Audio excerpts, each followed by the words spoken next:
The Subcommittee on Information Technology and the Subcommittee on Government Operations will come to order.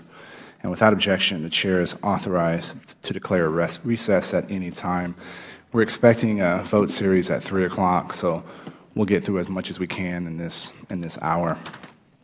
I want to say, first off, good afternoon and welcome. This is the first IT subcommittee of the 115th Congress. I'm pleased to have my friend and colleague, Robin Kelly, at my side once again as the ranking member. In the 114th Congress, the subcommittee held hearings on a wide variety of technology issues, including encryption, cloud computing, health IT, the federal IT workforce, and the cybersecurity of our election systems, among many others. We worked to establish a tone and a culture of bipartisanship on the subcommittee, and I'm excited to work with the ranking member on a host of additional issues this Congress. This is also the first of what I'm sure will be many joint subcommittee hearings between the IT subcommittee and the Subcommittee on Government Operations. I have appreciated working with the Government Operations Subcommittee, Mr. Meadows and Mr. Conley on the FITARA scorecard and the Data Act and on numerous other issues. Reforming our outdated acquisition laws and regulations to reflect the realities of commerce in the digital age is a priority for the subcommittee this Congress. Today's hearing will set the foundation for additional, more targeted oversight.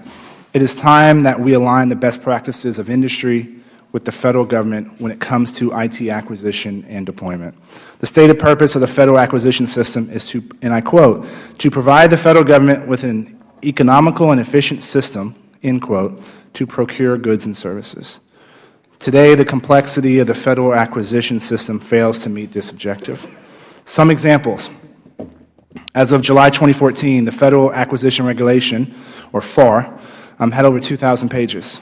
In addition to the FAR, individual agencies have supplemental acquisition regulations, guidance, instructions, and policy directives. For example, GSA has the GSAM, GSA Acquisition Manual, and DoD has Instruction 5000 on operation of the Defense Acquisition System. And there have been multiple executive orders imposing additional requirements on the private sector, further increasing compliance costs. It is no wonder that the number of first-time federal vendors has fallen to a 10-year low, down from 24% in 2007 to only 13% in 2016. And penalties for even inadvertent violations of this morass of red tape can be steep, including audits, lawsuits, multi-million-dollar settlements, inspector general investigations, and bad publicity. Companies of any size who may initially have an idea or product of use to the federal government get discouraged trying to navigate the red tape and direct their energies elsewhere. Startups often don't even try. They can't afford the lawyers. These inefficiencies are costly to American taxpayers and prevent innovative technology from being properly utilized in the federal government. Yet with great challenges come great opportunities. Reforming our acquisition system so that the federal government can properly adopt a buy, not build approach will result in cost savings, technological advancement, and improved security for our federal systems. I thank the witnesses for joining us here today, and I look forward to their testimony. I'd like to now recognize Ms. Kelly, the ranking member of the Subcommittee on Information Technology from the great state of Illinois, for her opening statement. Thank you, Mr. Chairman, and I look forward to another 2 years of great productivity from our very bipartisan committee. And thank you, Chairman Meadows and Ranking Member Conley, for your continued leadership and partnership as our subcommittees continue working together to improve how federal agencies manage their information technology projects. The Government Accountability Office's 2017 high-risk report makes clear the continued challenges agencies are facing when managing their IT acquisitions.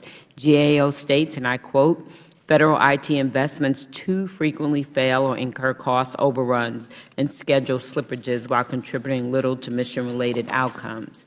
GAO's report highlights the need for President Trump's administration to strengthen, not hinder, IT acquisition reform.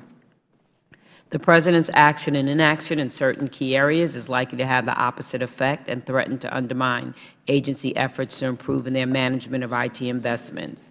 First, on January 23, 2017, President Trump issued an order freezing federal employee hiring. GAO has reported in the past that hiring freezes have, and I quote, disrupted agency operations and in some cases increased costs to the government. A hiring freeze impairs the ability of agencies to attract new and talented computer programmers and engineers that could help close any of the skill gaps currently existing at the agencies. It will likely exacerbate rather than remedy the challenges agencies report facing when it comes to hiring the most skilled, tech-savvy workforce, making these agencies not only less productive, but less effective. Second, the President's continued delay in filling key IT leadership positions deprives the government of the leadership commitment needed to carry out IT acquisition reform. Notably, to date, the President has not named a new Federal Chief Information Officer to replace Tony Scott, who departed from the position earlier this year.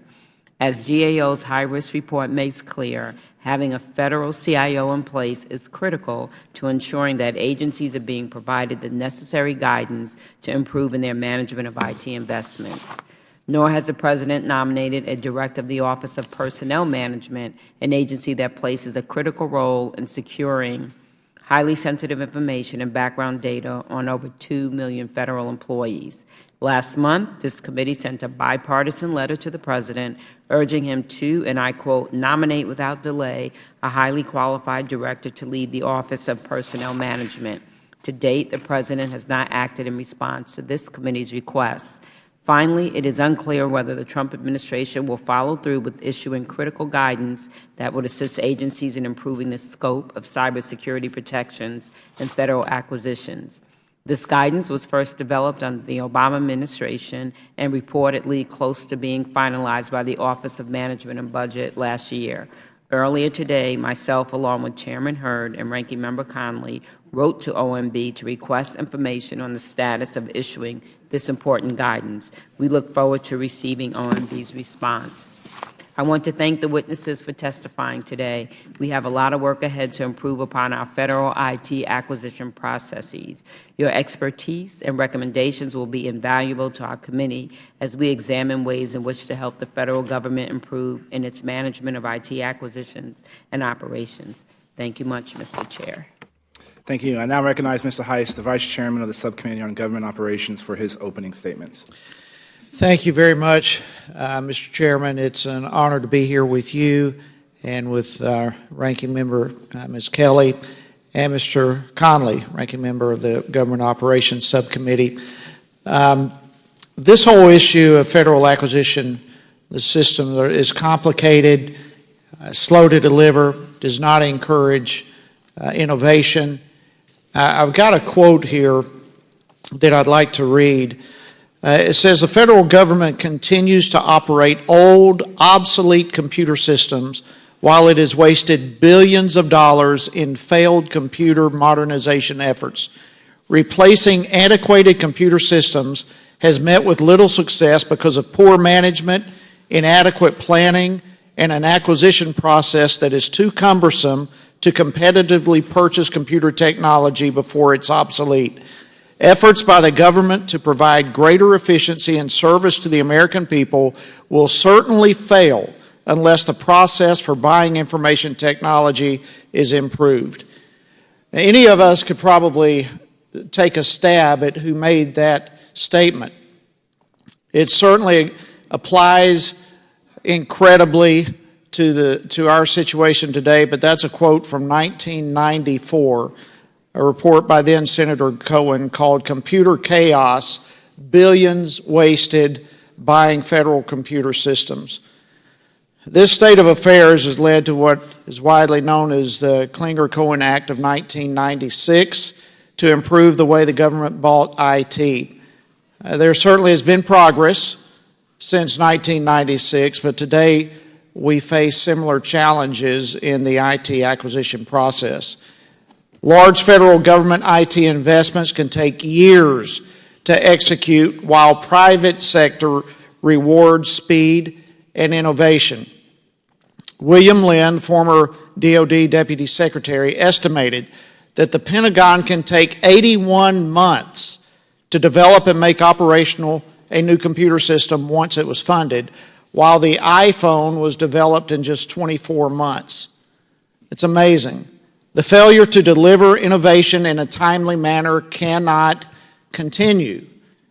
The failure to encourage innovation puts our country at risk in a variety of ways, and particularly so in securing our federal IT systems. We spend over $80 billion annually on IT, but 75% of this spending is for legacy IT. This just can't continue. Failure to modernize federal IT means that we'll continue to spend more on outdated IT, and our federal IT will be subject to security vulnerabilities.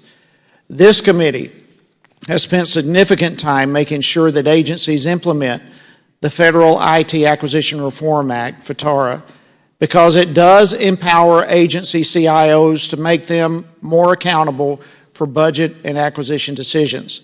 FTARA implementation is a big part of IT acquisition reform, but it will not fix all things wrong with the federal acquisition system. That's why I'm pleased, Mr. Chairman, to be here today and to hear more from our experts about IT acquisition challenges that they see and what Congress can do to improve the situation. I thank each of our witnesses for being here with us today. I look forward to hearing from you. And with that, Mr. Chairman, I yield. Thank you. And I'd like to thank again the witnesses for being here. And I'm going to hold the record open for 5 legislative days for any members who would like to submit a written statement.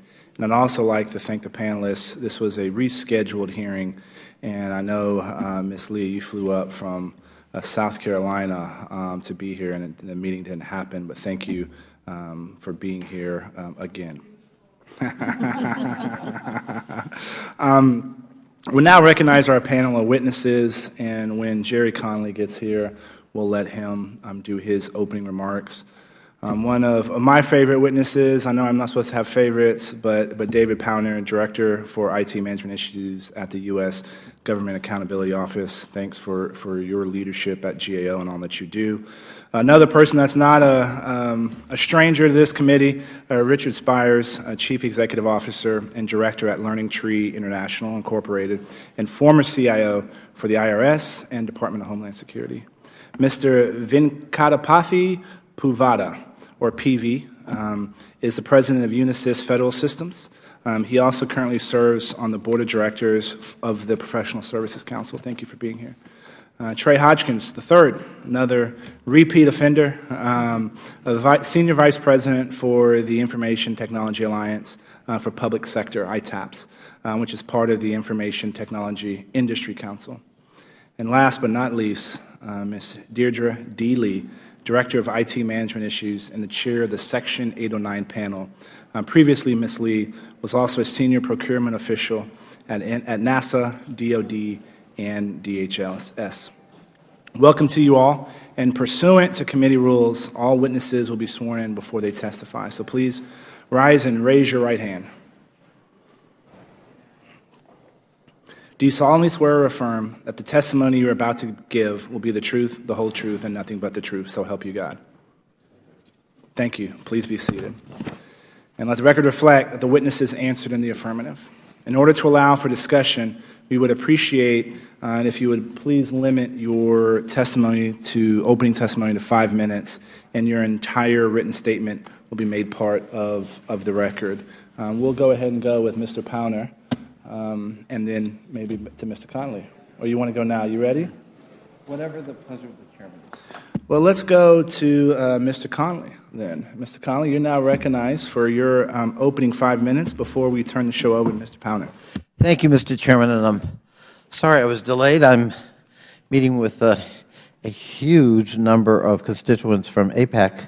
You probably are both experiencing the same, and it just went over, so I'm so sorry. Welcome to our panel, and thank you, Mr. Chairman, and Ranking Member Kelly, and my counterpart, Mr. Meadows, and a good friend, for holding a hearing to examine the challenges we face with respect to IT acquisitions. As I've pointed out before, the federal government lags behind the private sector in many, if not most, aspects of IT modernization and the management of IT investments. As the ranking member in government ops here in this committee, I've worked to introduce and pass several types of legislation aimed directly at trying to address those shortcomings, most notably, of course, FTARA, or as is commonly called, Isaac Conley. Conley, I see, even has a better ring, but I'm not going there. That's for you to say, Mr. Pounder, not for me. Since the passage of FITARA, our subcommittees have issued 3 biennial scorecards to ensure that it's properly implemented. As I firmly believe this legislation will provide agencies with greater support for making the necessary improvements in how they buy and deploy technology. It's rather unfortunate that instead of providing agencies with additional tools to strengthen their management of IT acquisitions, we have a hiring freeze now that would make, I think, it more difficult for agencies to improve in this area. A talented and highly skilled federal workforce is needed to tackle the difficult challenge of modernizing federal IT, and there's a skill set that goes along with that. A hiring freeze does nothing but, I think, damage agencies in their efforts to recruit and retain individuals with the knowledge, skills, and experience to manage many of today's IT investments.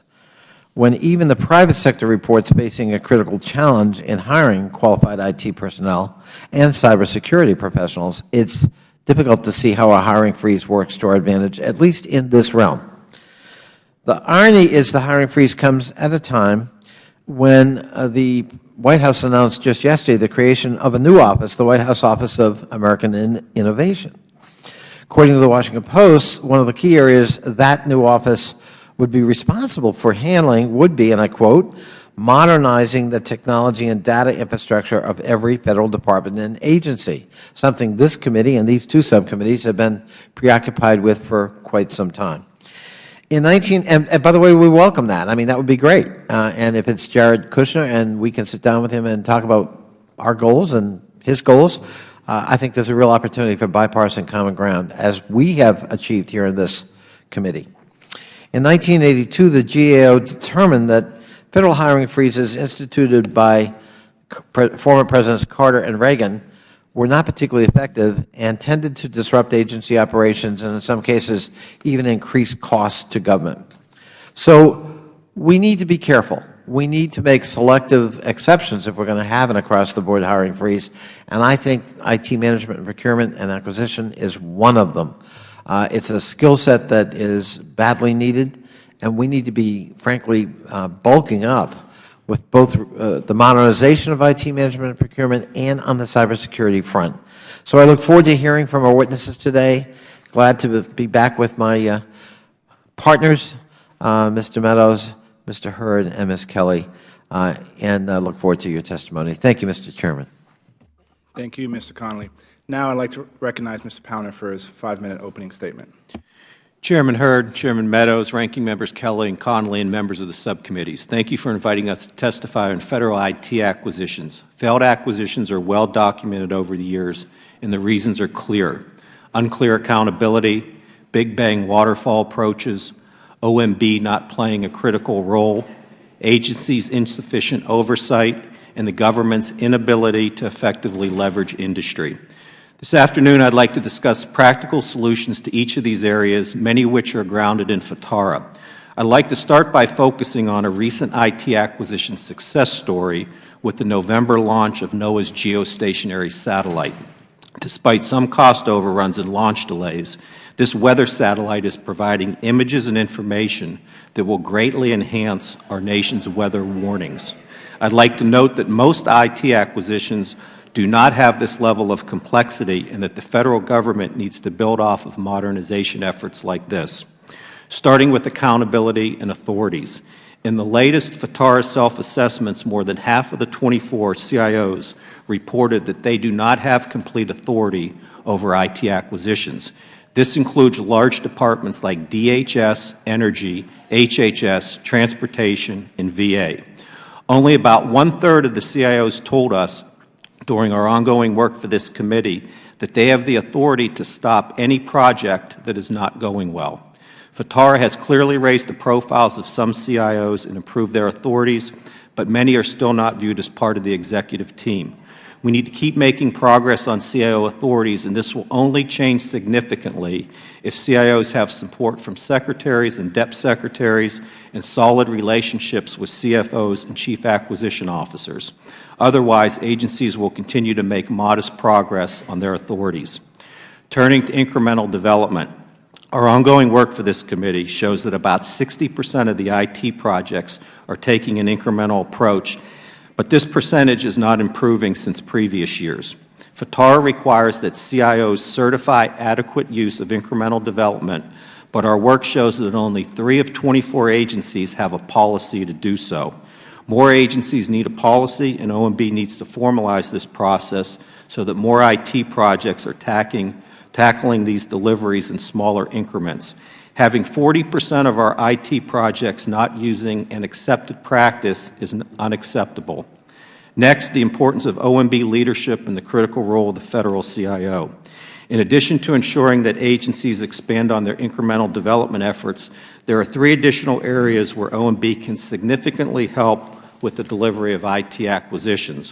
1, OMB needs to follow up on the FTARA self-assessments to ensure that the CIO's progress on authorities is continuing. 2, OMB needs to bring back the tech stat reviews on IT acquisitions to ensure that agency executives can answer to the White House on our nation's most important IT acquisitions. And 3, OMB needs to provide to the Congress the list of the top IT acquisitions for the nation and their current status. Recent history tells us that when OMB is involved with this oversight, progress occurs. It's also fair to say that we've taken some steps backwards on progress in these areas towards the end of the prior administration and with the recent change in administrations. Congress needs to continue to push OMB to play this critical role, and GAO plans to do our part, following up on our high-risk area and detailed reviews for this committee. Next, agencies need to bolster the oversight of acquisitions in the IT workforce. We wholeheartedly agree with Mr. Spire's recommendations to strengthen agencies' governance and program management. In addition, our recent work for this committee on how agencies assess and address their IT workforce shows that much work is needed here, including how cyber needs are addressed. We would welcome the opportunity to review all 24 departments' efforts to assess and address their IT workforce needs. In fact, this could be something incorporated into future scorecards. Finally, the government needs to effectively leverage industry. 2 areas to mention are 1, better integrating private sector expertise from teams like USDS and 18F into the federal workforce more than what was previously done, and 2, buying more and building less and going with more cloud solutions and proven commercial products. In conclusion, federal IT acquisitions need clear accountability, tackled in smaller increments, OMB's help, stronger agency management, and better industry partnering to ensure more success. I would like to thank both subcommittees for your continued leadership on federal IT issues. Thank you, sir, and thank you for your service. Mr. Spires, you're now recognized for 5 minutes. Thank you. Good afternoon, Chairman Hurd and Meadows, Ranking Members Kelly and Conley, and members of the subcommittees. I'm honored to testify today in regards to improving IT acquisition. I want to acknowledge the great work and leadership of these subcommittees in addressing the issues of improving federal IT, and in particular your work on FTARA.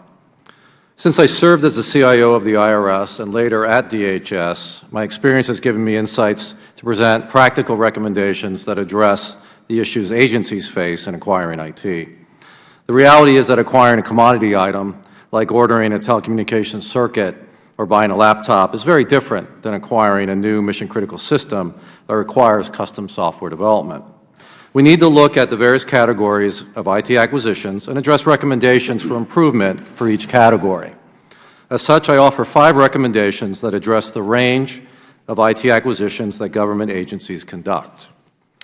Much of what agencies acquire is commodity IT, purchasing that involves little acquisition risk. Yet many agencies do not manage their inventory of hardware and software assets well, resulting in both overbuying and not effectively leveraging agency buying power. There are significant near-term cost savings in this category. My first recommendation is that Congress include commodity IT purchase metrics in the FTARA scorecard. The agency's CIO, with the authorities of FTARA, should develop a comprehensive and accurate inventory of all agency commodity hardware and software assets and optimize buying based on agency needs. Further, the agency's CIO should develop enterprise purchasing arrangements for their top IT vendors, or as appropriate, leverage the GSA category management and shared service initiatives. Many IT acquisitions require integration to deliver a new or upgraded service capability. Some of these acquisitions are quite significant and are captured as programs on the OMB IT dashboard. Yet the vast majority of such acquisitions are IT projects that are the lifeblood of what an organization does day in and day out. But developing an agency competency in project management takes a lot more than just having certified project managers. An agency needs government staff with the capabilities and skills in numerous disciplines and a culture recognizing the importance of project management. My second recommendation is that the administration and Congress ensure that the Program Management Accountability Improvement Act is properly implemented in agencies. This act, signed into law this past December, can help address the project management issues in agencies, but only if there's a sustained effort to build a cadre of government staff with the skills and experience to manage IT projects and programs. As part of significantly improving their overall IT capabilities, agencies need to modernize their IT infrastructure as one of their highest priorities. My third recommendation is that the administration, with congressional oversight, require agencies to implement a modern IT infrastructure over a 3-year time frame. Given advances in IT security, most agencies should skip data center consolidation and move wholesale to the use of a modern, FedRAMP-approved cloud-based infrastructure. Agencies should be able to drive 20 to 30% savings in IT infrastructure spend. The riskiest IT acquisitions are the large IT application programs that should be on the IT dashboard. I have found that delivering such programs requires a strong collaboration amongst key organizations in an agency, proper skills, and a robust governance model to facilitate effective decision-making. Most federal agencies just do not have the institutional maturity to handle large-scale IT programs. My fourth recommendation is that agencies should be measured on their IT acquisition and program management maturity. OMB should mandate the use of an IT management maturity model that can measure agencies against an objective set of standards and best practices. Congress should incorporate key elements of the maturity model into the FATARA scorecard. My final recommendation is that Congress should reintroduce and enact the Modernizing Government Technology, or MGT Act. A key component of this act is the ability for agencies to establish working capital funds that could be used in funding IT modernization initiatives. The budget flexibility should enable agencies to shift resources saved through IT efficiencies into funding new modernization initiatives and enable program managers to more effectively plan and resource a program over multiple fiscal years. These 5 recommendations, if implemented with sustained focus from the administration, with continual oversight from Congress, will substantially improve IT acquisition. The benefits of such changes would be manifold, providing significant savings in IT spend, but more importantly, greatly helping agencies to better perform their missions. Thank you. Thank you, Mr. Spires, but you're bearing the lead. I would have led with MGT as the, as the first one. Mr. Puvada, you're now recognized for 5 minutes. Thank you. Good afternoon, Chairman Hurd and Meadows, Ranking Members Kelly and Connolly, and members of the subcommittee. Thank you for inviting me to testify on behalf of the Unisys Corporation. The subject of today's hearing is critical to moving federal government towards IT modernization and leading-edge digital services that facilitate a good interaction between the government and citizens. Unisys is a global provider of industry-focused technology solutions integrated with leading-edge security to clients in the government, financial, and commercial sectors. This breadth of experience has placed our company at the front lines of tackling significant challenges that come with the technology modernizations. Many of you deserve credit for recognizing the need for IT modernization and for crafting MGT Act in the last Congress. We encourage you to do the same in this Congress. In my written statement, I include several key principles and best practices that are widely used during successful modernization initiatives. These include a reliance on commercial solutions, focus on reducing O&M costs, and integrated capabilities to allow services to connect seamlessly. I also highlight private sector best practices of how CIOs can successfully transform their enterprises, for example, by establishing strong connectivity with their unit-level CIOs and CTOs and CSOs. To harness emerging innovations, it's important that the government attract and partner with the best and brightest IT solution providers. This allows us to tap into new capabilities such as service delivery models, agile development, cloud computing, cybersecurity, and other emerging technology solutions. Today, such partnerships are established through a system that in many cases is time-consuming and driven by processes rather than outcomes. Thus, the challenge to be addressed have as much to do with how the government buys as they do with what the government buys. Ultimately, acquisition is an enabler to agency mission delivery success. Unisys offers a number of recommendations that can improve upon the acquisition system we have today. Creating a robustly competitive landscape is central to ensuring government access to best-in-class innovations. Recommendations that I expand upon in my written statement include 7 of the following. First, re-emphasizing the preference for government's reliance on commercial solutions and continuing efforts to remove barriers and streamline processes for acquiring such solutions. Second, broadening consideration of potential vendors' past performance to include work performed for non-federal clients so that commercial best practices can be brought over. Third, enhancing communication and collaboration within the government and between the government and industry to include improved communication among C-suite executives and one-on-one discussions with potential vendors, as well as meaningful debriefings with the bidders. Fourth, greater reliance by agencies on statement of objective instead of prescriptive statements of work, and the adoption of innovation templates that provides vendors with the flexibility to introduce innovations and focus on them. Fifth, encouraging vendors to provide demonstrations of new capabilities and emerging technologies throughout the performance of a contract. Sixth is focusing on value over price by limiting use of low-price, technically acceptable evaluation criteria, particularly where non-commodity services are sought. And seventh, increasing use of down selects and multiple award IDIQ contracts that enable a focus on past performance and capability instead of cost alone. Additionally, to harness innovation and achieve IT modernization goals and digital transformation, agencies must be staffed with an acquisition workforce that is equipped with the right skill sets and supporting resources. Unisys' perspective is that our smartest clients are our best clients. To that end, we encourage investment in the acquisition workforce to bolster capacity to procure IT solutions effectively. Language and FITARA requiring the development of IT acquisition cadres within the agencies is a step in the right direction. Also, shifting leadership mentality that encourages calculated risk-taking in agencies such as DHS is a very positive development. We're supportive of the expansion of the procurement innovation labs across the government. We're particularly impressed by very good taking place within DHS Procurement Innovation Lab and HHS Buyers Club.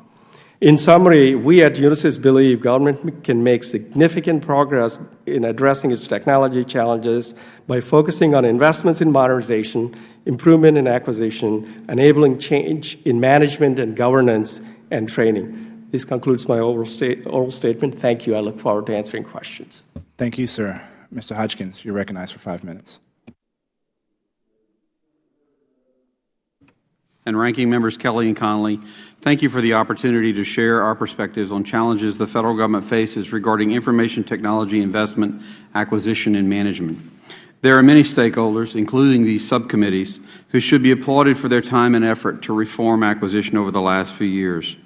The technology sector, however, has not found those efforts at reform to have had substantial effect, and in many cases they have only resulted in incremental changes addressing symptoms rather than the root problems of the dysfunction in government acquisition.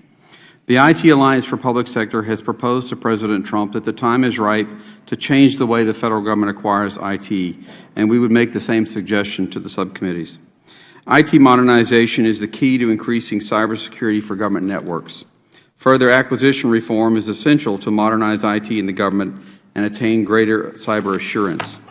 In other words, we cannot have cybersecurity without IT modernization, and we cannot acquire the goods and services we need for either of these goals without changing the way we acquire IT. All three are inextricably linked. As this committee has identified, we are using IT systems that are now decades old. Many of the challenges with IT acquisition lie in processes that anticipated lengthy development to deliver a platform or solution for use over a long period of time. But that dynamic no longer works for IT. IT capabilities and computing power are evolving and improving faster than the government can follow, underscoring the imperative for change. To deliver these new capabilities, modernize IT, and better secure the government's networks, the time is right to reimagine the acquisition process. We recommend 4 areas of focus for the committee to begin the process of modernization and reform. Number 1, assess and inventory the technologies we have today. We do not have a complete picture of the IT hardware and software the government currently owns and is using. Such an action serves several purposes. First, it uncovers exactly what the government owns and is using. Second, it determines where vulnerabilities may exist and sets priorities for addressing them. And third, it will reveal what needs modernization and help identify solutions. Congress should use oversight to enforce existing inventory requirements and establish new requirements where there may be gaps. My second point is to identify meaningful funding for IT modernization. Last Congress, ITAP strongly supported the efforts by Chairman Hurd, Ranking Member Connolly, and others to fashion a bipartisan means of funding IT investment, and we encourage their continued focus on this problem. The funding challenge Congress must resolve is that agencies either have the appropriations to continue operating the IT investments they have already made or fund investments in modernization, but they do not have enough funds for both. Without such a change, the Federal Government will be unable to modernize IT or effectively protect networks and systems from cyber threats. Third, invest in a tech-savvy workforce. While there are many smart and tech-savvy IT personnel within the Federal Government, there are simply not enough of them. Congress should focus on establishing better IT training and digital capabilities for existing personnel to make them more tech-savvy, regardless of their role. Congress should also work to unencumber the Federal hiring process to attract new talent that can bring new ideas into the Federal workforce. My final point is that we should unleash the innovative power of the existing industrial base and the commercial sector. We already have innovation in the companies that sell goods and services to support the government mission, but government's unique compliance requirements on vendors distorts what they can sell and how they can deliver it. For commercial companies, such compliance requirements are often prohibitive. Congress should address these burdens and remove those that do not improve the acquisition outcome or drive better value for the taxpayer. In other words, Congress should help make the government a better customer. Not all of these challenges can be addressed through legislative actions, but many solutions and outcomes can be driven through the oversight role that these subcommittees in Congress can exercise. Additionally, much of what I have identified requires cultural changes, some of which will not be simple, and congressional oversight of agency management can help to drive those changes. We did not get where we are overnight, and solutions in modernization will not happen overnight either. However, we can no longer accept that these challenges are too hard to address.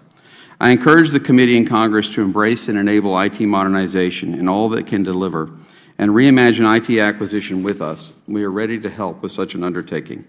Thank you again to the Chairman and Ranking Members and members of the committee for the opportunity to present these thoughts. My submitted testimony addresses these and other related topics, and I will be happy to address your questions at the appropriate time. Thank you, sir. Ms. Lee, you're now recognized for your 5-minute opening remarks. There we go. Mr. Chairman, ranking members, members of the subcommittee. My name is Deirdre Lee. I am the chair of the 809 panel and a retired federal employee. I submit my statement for the record, and I will summarize for the committee. A little bit of background first on the 809 panel. The panel was established by the FY 2016 NDAA and amended by Section 863D of the FY 2017 NDAA. The amendment specifically clarified the independence of the panel. The panel, by statute, was authorized to focus on DOD, although, as we all know, what happens at DOD often is reflected across the government. But the main question is Is the acquisition system, as we all commonly refer to it, impacting the ability of the Department of Defense to obtain and maintain technological dominance, whether that be in our IT systems, our weapon systems, or our back office systems? How is the acquisition impacting that? Also, specifically in the statute, we were to streamline the system, improve efficiency and effectiveness, look at appropriate buyer and seller relationships, and look at the financial and ethical integrity of defense programs. It's a big scope. The panel was seated in August of 2016, and we have 18 commissioners, as we refer to them, which are appointed panel members. And they are listed in my written testimony, but I will just very briefly go through them. Mr. Dave Ahern, who is a well-known program manager at the department. Major General Casey Blake, he is the head of Air Force contracting currently. Mr. Elliot Branch, I'm sure the committee has seen Mr. Branch. Mr. Branch is the head of the Navy contracting. Al Berman, prior OFPP administrator. David Drabkin, well-versed in GSA and also worked on the Pentagon renovation.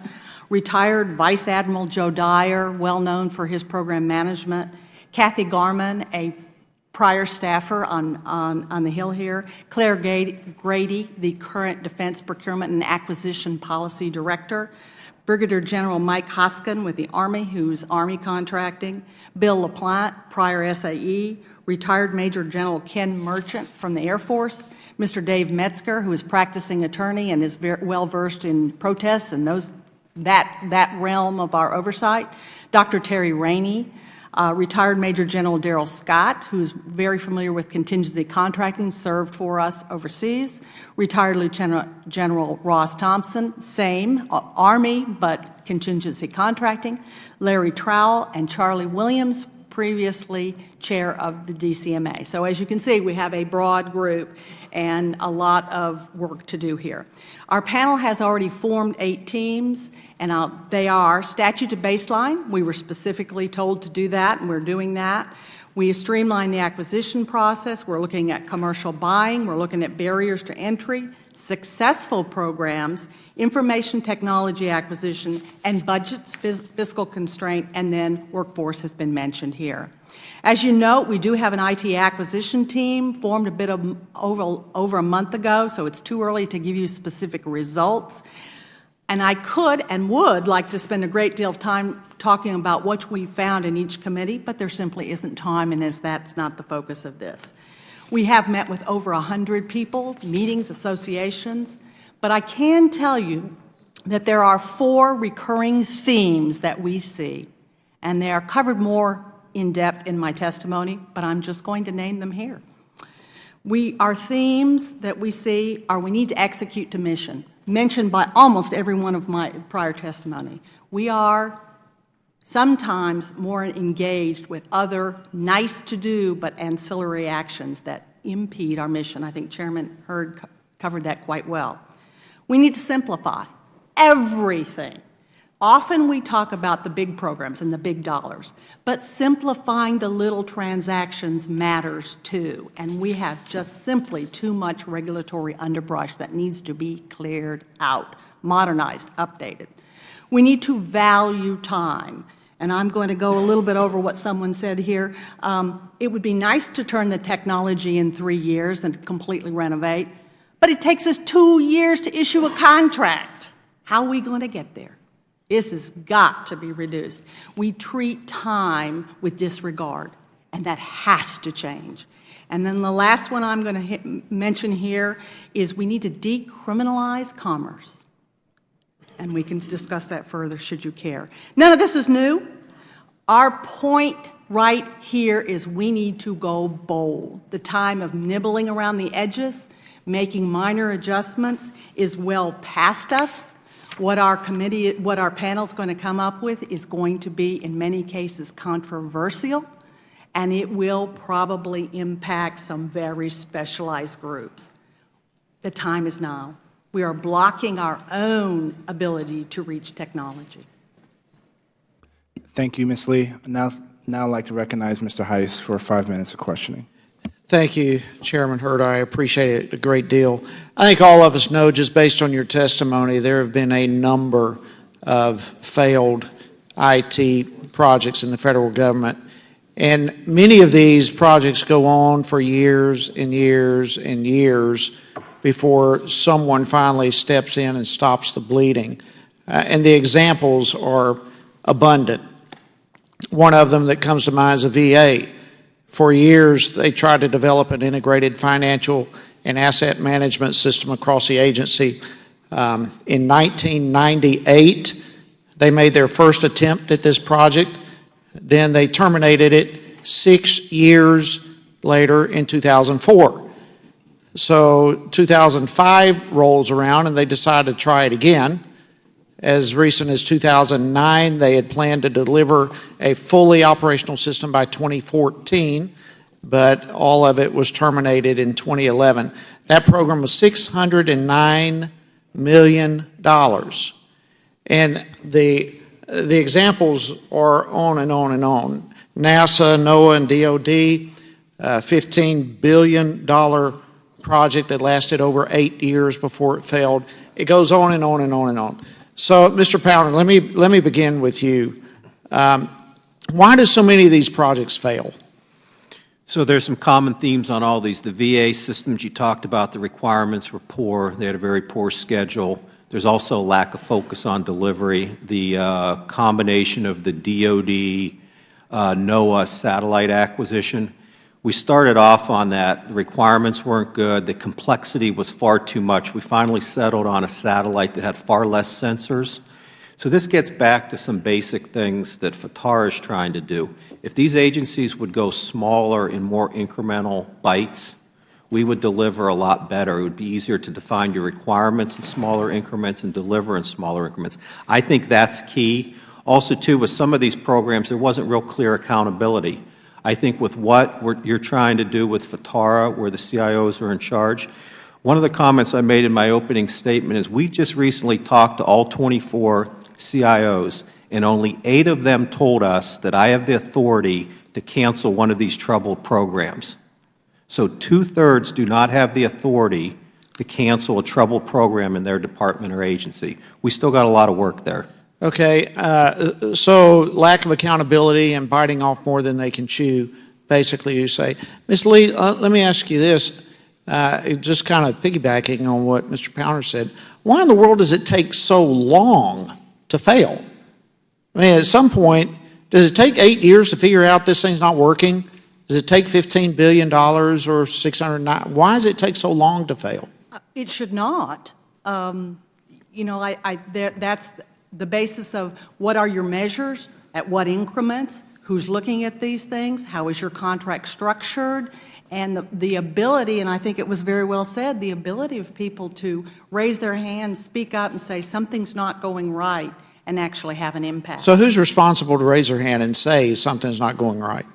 Certainly depends on the program. If we're talking large programs, there's usually a program manager who's in charge of that, and he or she's usually surrounded by a team.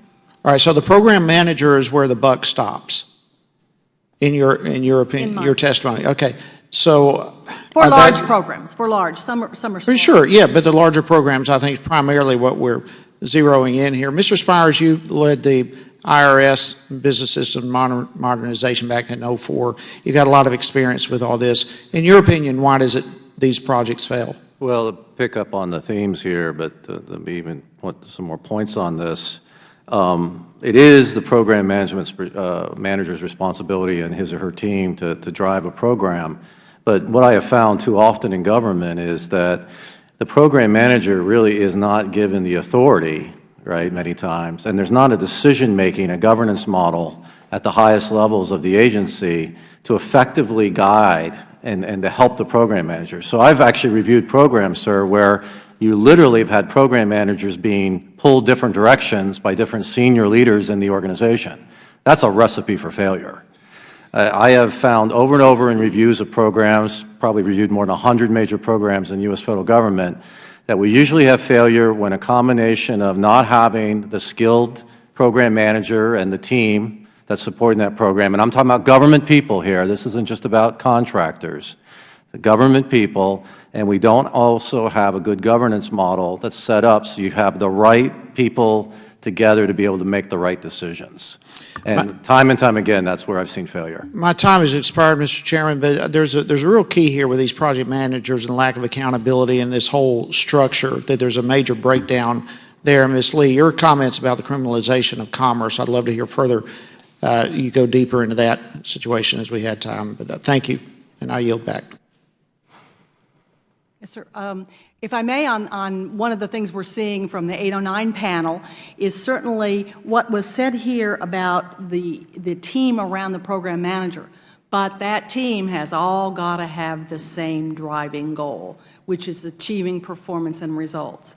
Unfortunately, we are seeing many conflicting goals. Someone whose specialty has, they really have to drive home their test, or someone else whose focus is on something else. And that confluence of competing priorities does impact a program. So one of the things we're saying from a panel standpoint is we may recommend it, we're not at recommendation stage yet, but to say we need to boldly declare that the purpose of an acquisition system is to buy the right thing timely at the right cost. The other nice to do, good to do are secondary goals and must be managed as such. Thank you. And now I'd like to recognize Ms. Kelly for her 5 minutes. Thank you. It seems the moment you buy the latest smartphone, the next model is already out and twice as powerful as the one you bought before. If this is as hard to stay current with one personal device, imagine the difficulty of keeping current with vast information technology portfolio that GAO projects to reach $89 billion this year alone.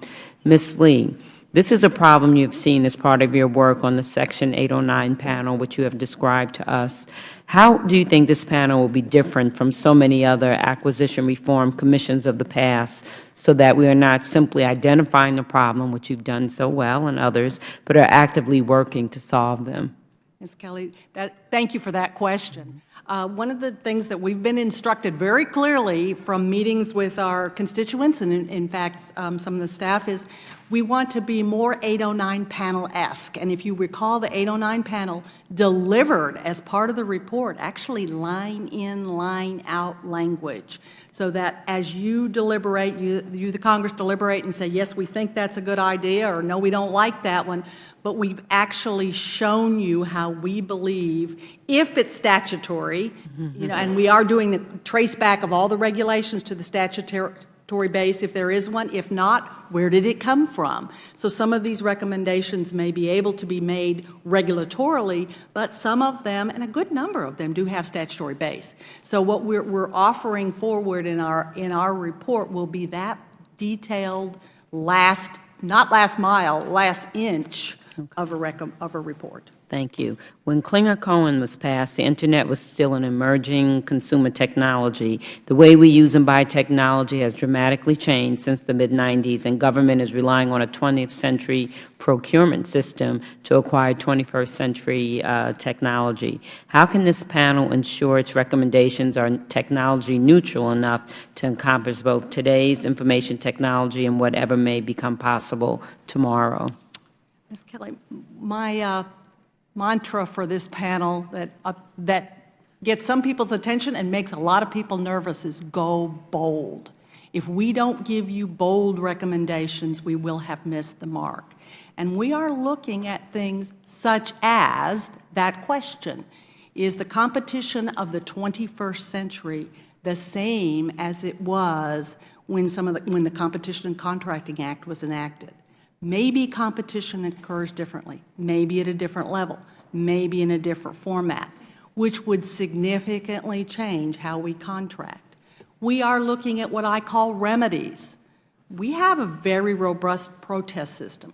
Is that the correct remedy approach for both the government and industry? Extremely controversial area. We are looking at and asking ourselves, okay, we have a lot of good socioeconomic policies.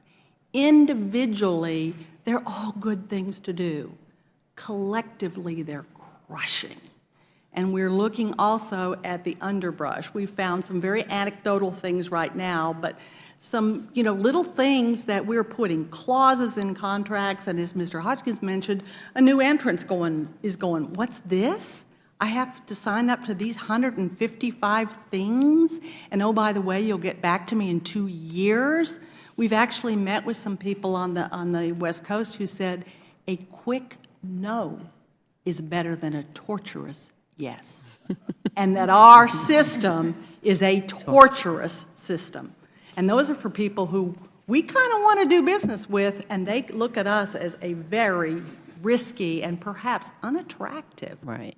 Have you happened to find any best practices in your work on the Section 809 panel that can be applied to other agencies? Or it sounds like not really, but I'll give you a chance. Well, we're early. We do have a team that is looking at mostly major weapon systems. Obviously, there's the big dollars, but smaller number of transactions. We're also looking at the smaller dollars with larger numbers of transactions. But even in DoD, smaller dollars is hundreds of millions of dollars. Mm-hmm. So what we found, we've got one team looking for an odd approach. What went right? And how can we replicate that across other buys, systems, processes? And if we can, why don't we? And Mr. Spires, do you think the Section 809 model can be successfully applied to other agencies? Well, let me, Idris, you asked me that because I was just thinking, not all programs and projects are the like, right? And there are very specialty things about IT.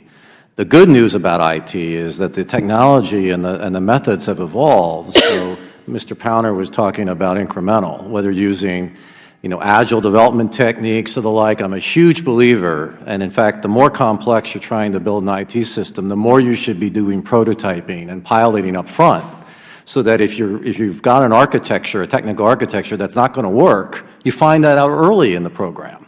Okay, these are some of the mitigation technologies, approaches that you can use in IT that may be applicable to other areas. So I'm, the 809 panel, I'm really interested to see what they come out with, and I'm sure some of their things will be very beneficial. But you also need to make sure that it's specific to IT acquisition and various types of IT programs. Let's have a quick. Mr. Hodgkins, is there anything government is getting right with IT? Quickly. You get the hard questions. Yeah. Thank you, Ms. Kelly. Yes, given the constraints that the current workforce has to work under, they're doing an exceptional job of keeping antiquated systems functioning on really critical mission areas. We target our nuclear systems with decade-old mainframes. We keep the Social Security system and the IRS systems running on decades-old mainframes, and with what they have to work with, they're probably doing I would consider exceptional, keeping those old systems functional. And there are pockets where we're having the opportunities to make improvements. There was discussion about the innovation labs. 18F has made some progress in some areas. USDS has made some examples, and we need to figure out how to take some of those activities and scale them more broadly. Thank you. Mr. Russell, my intention is to get through Russell, Conley, and I. So please, let's keep it to 5 minutes so that we don't make our panelists wait any longer than they have to. Mr. Russell, you recognize for 5 minutes. Thank you, Mr. Chairman, and thank you for being here today. If this were an easy problem, we wouldn't have 5 witnesses, and the expertise that you bring is significant. Ms. Lee, in your testimony, you have both stated and alluded in your comments that for many, the benefits of doing business with government are not sufficient to offset the associated risks. And that's precisely the environment we don't want to create. We want to try to solve problems with industry and innovation, but it becomes too difficult to work with government. But you also mentioned criminalizing commerce. Can you give some examples of that? We treat every people are going to make transactions, they're going to make trade-offs, they're going to make decisions. We treat many decisions when something goes wrong as if it's a very nefarious action. You think about, from an industry standpoint, when I was in industry, an error on a bill or a billing error can carry with it treble damages, and each invoice is counted as a separate act. It's oppressive. I'm all for ethics, integrity, and good governance, but putting so much fear in the system that we scare away not only good partners, but good people. We've got to look at what really business transaction we're trying to achieve and how we can make sure that the system is fair, but not so onerous that people can't or won't participate. Who would make that determination to provide that type of latitude? Is that something statutory, or is that something that we give the judicial branch latitude, or what's the fix? Really, anybody? That's what we're digging into, and too early for me to speak for my 18 commissioners, but we do need to look at. Well, you raise an excellent point. Right. Process. We need to look at some of the oversight process. We need to look at some of the audit process. I will give you a personal example. When I was up and coming in acquisition, the auditor was my friend. I went to them and said, "Can the auditor's you help never your friend, Ms. Lee, right? Yeah. Can you help me get this right?" We had internal auditors. Now that has all changed, and the people trying to do the right thing are staying a mile away from the auditor. Yeah. Well, and, like we often joke, nothing is so hard in government that we can't make harder, and I think we see an example of that. You also spoke to the effect of going bold, and that to do otherwise is to put our military's mission at risk.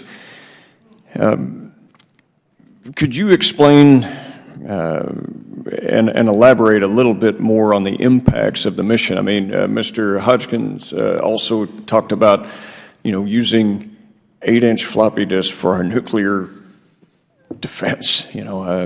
Gosh, I guess that's one way to be secure from cyber warfare, is we use systems that nobody has anymore. They don't know how to acquire. But these are some of the problems. But would you care to speak a little bit to that? Well, the systems that you're discussing. We shouldn't jump to judgment that all the systems we have in place need to be replaced. That's not the case. We do connect systems that were never designed to be plugged into the internet to the internet, and that creates vulnerabilities. But there's different systems with different mission needs, and we have to look at it. That's why I suggested that we need to do that inventory.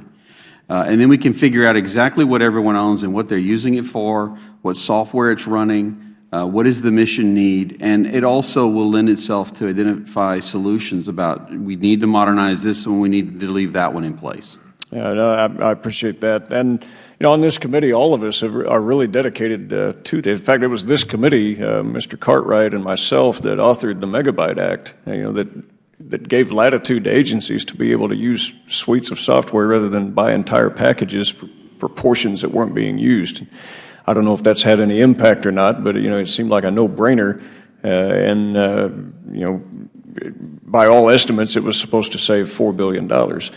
And so I understand maintaining legacy systems if they're in a unique niche that really you don't want anything else to share. But is that the approach that we want to take when we can consolidate? The CIOs, if you were to read Senator Cohen's testimony, it sounds like today. Mr. Spires? Well, yes, Mr. Russell. I would weigh in here that, back to my point about going bold, I have said we need to go bold on IT infrastructure in a big way. I ran the systems at IRS for a while. I was the CIO there, and we're not going to replace tens of millions of lines of COBOL code anytime soon. That stuff's going to continue to run. But what we can do is modernize the infrastructure that stuff runs on, move much more to the cloud infrastructure, because the security models are there now. And I think we save a lot of money, we simplify a lot of things, which is a big part of the issue. We consolidate tremendously, and then you can go after and tackle a lot of these legacy applications that are really going to be very difficult to replace anytime soon. But at least you're running on modern infrastructure, your cybersecurity posture is much improved. So that's a go bold approach. Thank you, and thank you, Mr. Chairman. Thank you, Mr. Russell. The gentleman from the Commonwealth of Virginia, Mr. Conley. Thank you, Ms. 5 minutes. Thank you, Mr. Chairman. Ms. Lee, I got to say, you've added some bon mot to the federal language. I mean, to refer to something as a Section 809 panel-esque. Not quite 809, but close. And then the auditor is your friend. I mean, well, I know, but just hearing that, sort of like, I'm here from the government and we're here to help you. Anyway, but thank you. Appreciated very much your testimony, and it's great to see old friends at this panel. Mr. Powner, you were at an event the other day, or maybe a hearing, where you talked about some of the sunset provisions in FTAR that we need to address, and chief among which was, for me, the data center consolidation sunset provision, which for some strange reason closes the door in 2018 at the very moment we're finally beginning to make progress. Your recommendation? So I think clearly you need to extend that at least several years on data centers. And the reason I say that is if you look at optimization metrics, right, we want to save money, we want to optimize centers. Only about a third of the 24 departments and agencies will meet like 4 to 5 of the key optimization metrics. The other ones are self-reporting that they're going to be nowhere near that in 2018. So what does that mean? We need to give them a little more time to save money to meet these optimization metrics. But I think there is a fundamental question. I agree with Mr. Spires on this on infrastructure. We started this in 2010. Goes through 2018. If you extend it a couple years through 2020, if you can't meet optimization metrics in 10 years, they should be out of the business. We should go to cloud solutions. I agree with Mr. Spires on that. 10 years is a long period of time, and at some point you got to say maybe you shouldn't be in the business of running data centers. Let's give them a chance to see what happens, but we need to think about that. Ms. Lee, that sounds like going bold to me. Time matters. Yeah. We've become to the point where we seem, as I said, we treat it like a valueless, endless commodity when, especially in technology, things turn so quickly, and yet we're content to make very lengthy contracts and very... By the way, we need you looking at FedRAMP. Time matters. It's supposed to be like 6 months and $250,000. It's now up to 2 years and $4 or $5 million. You know, unacceptable. And we're going to have to look at that at some point if they can't fix it administratively. Mr. Spires made a number of recommendations in terms of, well, I think 2 recommendations in terms of adding to the scorecard. And Mr. Powner, your reaction to that recommendation, those recommendations? Yeah, I think, you know, his suggestion on the commodity, the way that we measure the commodity area, that's a potential. I mean, a lot of this, as you well know, it's based on available data. We're open to that. I do think, though, when you look at the federal workforce, this was discussed earlier, I think assessing each agency on how they assess and address their federal workforce needs, including the cyber area, that's key with the 2015 Cybersecurity Act. I think that's another key area because it's also about the people, and do we have the right people on board? So that's something we'll work with your committee on. Unfortunately, we're running out of time because of votes, and I promised the chairman I would stick to 5 minutes. I'm in fact sticking to 3.5. I yield back the balance of my time. Y'all saw it here first. No good deed goes unpunished in this city, you know? Thank you all for being here. There's been probably 4 or 5 topics that, in just y'all's quick comments, that we can follow up with the scorecard. So thank you for that. And you've helped me. One of the things, as we're looking at a project on what I've been calling the Cyber National Guard, one of the problems we have is what are the needs in the various agencies when it comes to their IT staff, right? What positions, you know, what certifications are they going to need in order to come straight in? And so having that, you know, addressing that needs across the spectrum is important. Mr. Puvada, a couple of questions for you. GSA maintains the scheduled contracting, and which accounts for more than $30 billion in annual transactions. What do you see as the pros and cons in this system? And also, your organization, your company is no longer participating in the GSA scheduled contracting. Can you talk about what led to that?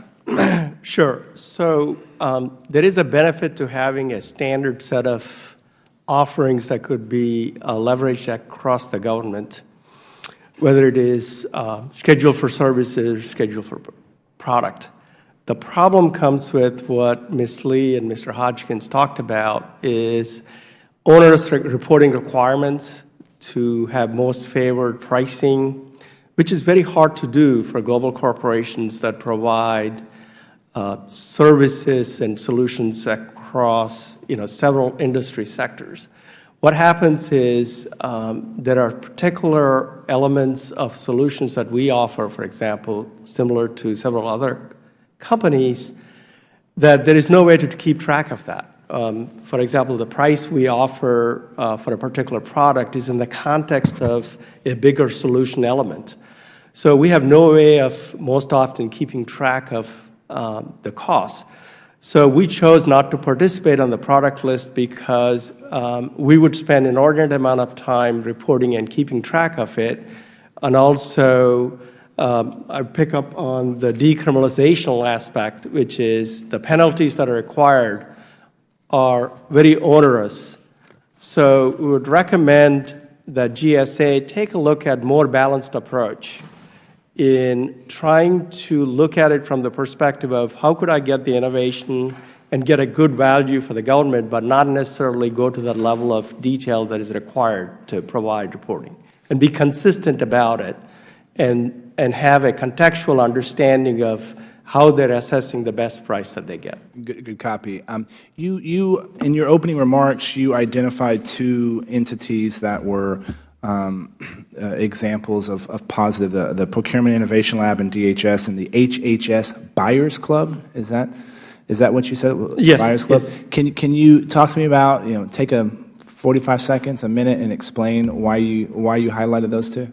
So both of these organizations have a similar profile. So what the leaders within the organizations are doing is providing an innovation approach in contracting where they're allowing risk-taking and come up with a modular contracting best practices and giving air cover to the contracting officers and encouraging innovation and doing experimentation and really focusing on the outcomes as opposed to the products. So along with that comes recognition for people that do really well, called a badge, Pell badge. So that is an important, along with the rewards and recognition, that becomes an important element, and that gets a lot of traction. Right. So what we made the recommendation is that that be widely adopted and not a whole lot of management, overhead that is required to take some of those kinds of things, and encourage that risk-taking and cut down that contracting time, as what Ms. Lee was talking about, taking 2 years to get a technology. Mr. Hodgkins, assessing inventory, it's crazy to me that every time we do another, scorecard, we find a new database, we find a new server farm, oh wait, we actually have 4 connections to the internet, not 2. Assessing inventory, why is it so hard, and this is something that every agency should be able to do in how many months? Well, I mean, we would suggest, and we worked with your office and Ms. Kelly in particular last year around a concept to do inventory that the government can do this job in a relatively short order. There were some short time frames of a year or less for some of the actions in that proposal and suggestion. The challenge you have is that different agencies treat those requirements in different ways. Different people define and interpret requirements. We saw this with data center consolidation. The first rollout defined a data center as X, Y, and Z. Well, agencies worked to make sure their data centers didn't fit in that metric. And so the CIO's office or others would define that more explicitly, and agencies would then, again, work to exclude data centers to where we have square footage requirements trying to get at the guy who's running a server in a closet somewhere. So we have that kind of activity going on in the context of trying to expose some of this and drive toward data center consolidation. That's one example I can point to. And I think that we have to come up with incentives for the agencies to expose this information and then act effectively around what the agencies need to be doing with the directions and metrics that Congress and OMB would be setting. That's helpful. And Mr. Spires, final question for you. When we get MGT passed,